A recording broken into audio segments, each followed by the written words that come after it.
بس اس دل میں اللہ کی محبت آ جائے، دنیا کی محبت نکل جائے۔ یہ مسجد فرشتوں کا ماحول ہے، فرشتوں کے ساتھ آپ کا رہنا ہے، تو یہ دل کی بھی جو ہے اصلاح ہو جائے۔ اور بھائیو دوستو، اس وقت کو ہم جو ہے قیمتی بنائیں۔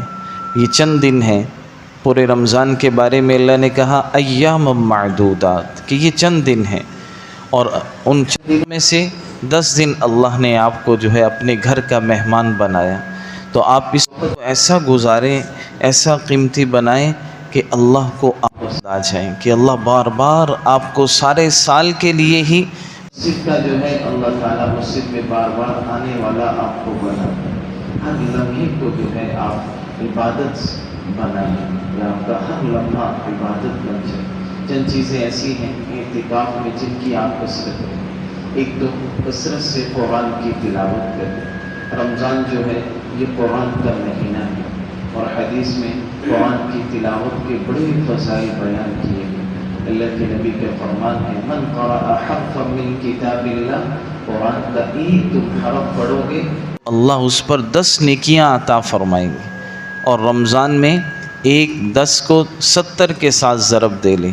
اور آپ نے فرمایا لا اقول الف لام میم حرف، میں یہ نہیں کہتا الف لام میم یہ حرف ہیں، فرمایا بل اقول الف حرف ولام حرف ومیم حرف، کہ الف لام میم جب آپ نے پڑھا تو یہ 3 حرف ہیں، الف علیحدہ حرف، لام علیحدہ حرف، میم علیحدہ حرف ہے۔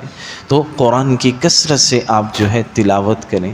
اور دوسرا کام یہ ہے نفل نمازوں کا اہتمام کریں۔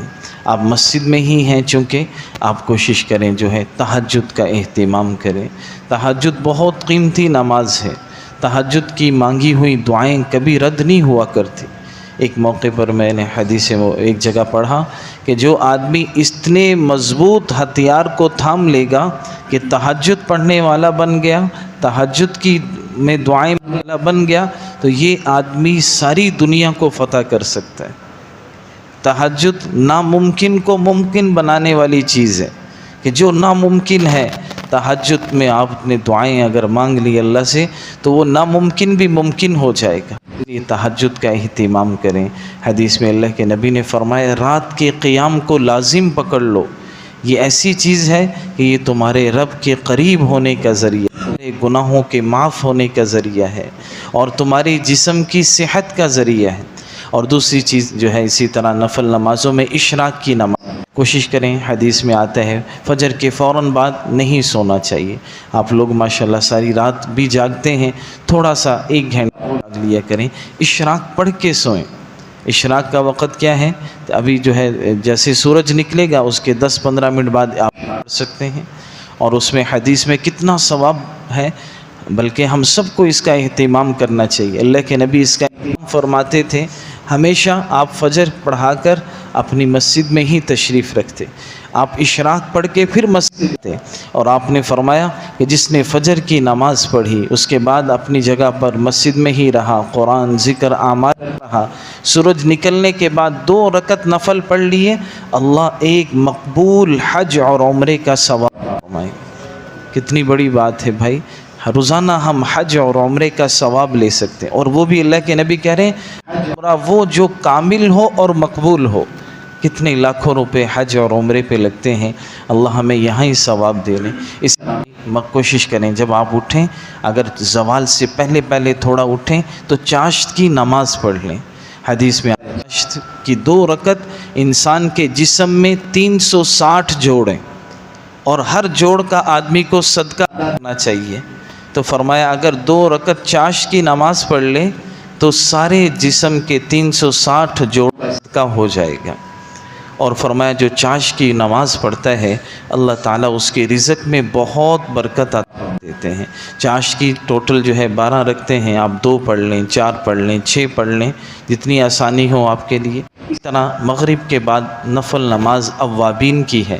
حدیث میں آتا ہے جس نے مغرب کی جو ہے نماز ادا کرنے کے بعد آپ چاہے اس طرح پڑھ لیں، 2 سنت 2 نفل پڑھنے کے بعد 6 رکعت نماز جو ہے اوابین کی پڑھنی 2 کر کے، اس پر اللہ 12 سال کی عبادت کا ثواب عطا فرماتے ہیں۔ یہ چھوٹے چھوٹے نوافل یہ اللہ کے قرب کا ذریعہ ہیں، اور کوشش کریں مسلسل آپ کی زبان پہ ذکر ہو، استغفار ہو، ہر وقت آپ کے ہاتھ میں تسبیح ہو۔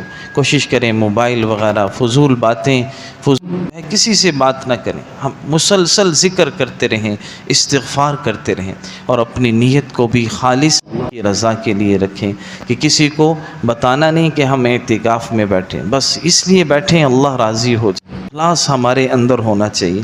اور اسی طرح صبر و اخلاق کا بھی مظاہرہ کریں کہ آپ کی یہاں بعض دفعہ گھر میں جیسے سہولیات ہوتی ہیں، مسجد میں ایسی سہولیات تو نہیں ہوتی، کوئی ساتھی کی طرف سے کوئی بھی جو ہے نیند کی کمی کا مسئلہ، کوئی اور مسئلہ، تو اس کو اللہ کے لیے برداشت کریں۔ باقی جیسے میں نے عرض کیا تھا مسائل آپ کے لیے ہیں کہ معتکف 1 منٹ کے لیے بھی بلا ضرورت شرعیہ اگر مسجد سے باہر جائے گا تو اس کا اعتکاف ٹوٹ جائے گا۔ اور حصہ وہ ہے جہاں سجدہ ہو سکتا ہے، جہاں نماز پڑھتے ہیں، ٹوٹیوں کی جگہ، جوتیاں اتارنے کی جگہ، یا اسی طرح یہ مسجد کا کمرہ، یہ اور اسی طرح محراب، آپ کوشش کریں ان جگہوں پہ نہ جائیں۔ 1 منٹ کے لیے بھی آپ نے نہیں جانا، صرف آپ کے لیے یہ ہے کہ آپ وضو کے لیے جا سکتے ہیں اور اپنی شرعی حاجت پیشاب کے لیے اس کے علاوہ کسی صورت کوئی دروازے کھولنے کے لیے آپ نے نہیں جانا، ورنہ آپ کا اعتکاف ٹوٹ جائے گا۔ اسی طرح معتکف کے لیے نہیں جا سکتا، ہاتھ دھونے کے لیے نہیں جا سکتا، ناک صاف کرنے کے لیے وہ جو ہے باہر نہیں جا سکتا، ہاتھ دھونے کے لیے کھانے کے بعد یا کھانے سے پہلے کولی کرنے کے لیے یہ آپ نہیں جا سکتے، آپ نے یہی رہنا ہے۔ اسی طرح اگر معتکف کا اگر اس نے جان بوجھ کے روزہ توڑ دیا تو اس کا ساتھ میں اعتکاف بھی ٹوٹ جاتا ہے، کیونکہ اعتکاف کے لیے شرط ہے۔ اسی طرح غسل جو اگر فرض ہو گیا اس کی تو اجازت ہے کہ آپ فوراً سے اپنا غسل کرائیں، لیکن ویسے آپ جو ہے غسل ٹھنڈک کے لیے یا کپڑے بدلنے کے لیے آپ غسل نہیں کر سکتے۔ ہاں کپڑے اگر بدلنے ہیں تو جلدی سے جیسے پیشاب، علیحدہ سے کپڑے بدلنے کے لیے نہیں جانا، بلکہ آپ جو ہے گئے پیشاب کے لیے ہی آپ جو ہے اپنے جلدی سے کپڑے بھی بدل آئیں، اس نیت سے چلے گئے، لیکن غسل کرنے کے لیے آپ نہیں جا سکتے۔ اسی طرح جو عورتیں مستورات بیٹھی ہیں ان کو حیض سے پاک ہونا ضروری ہے، اگر ان کو حیض آ جائے تو ان کا اعتکاف ٹوٹ جائے گا، اور اس کا پھر یہ ہے کہ وہ 1 دن کا جب وہ پاک ہو جائیں گی دوبارہ سے 1 دن کی جو ہے قضا کرنا پڑے گی۔ اسی طرح اگر کسی کا اعتکاف ٹوٹ جائے تو صرف 1 دن کی قضا کرنا پڑتی ہے۔ اللہ تعالی ہم سب کو عمل کی توفیق عطا فرمائے۔ صفحہ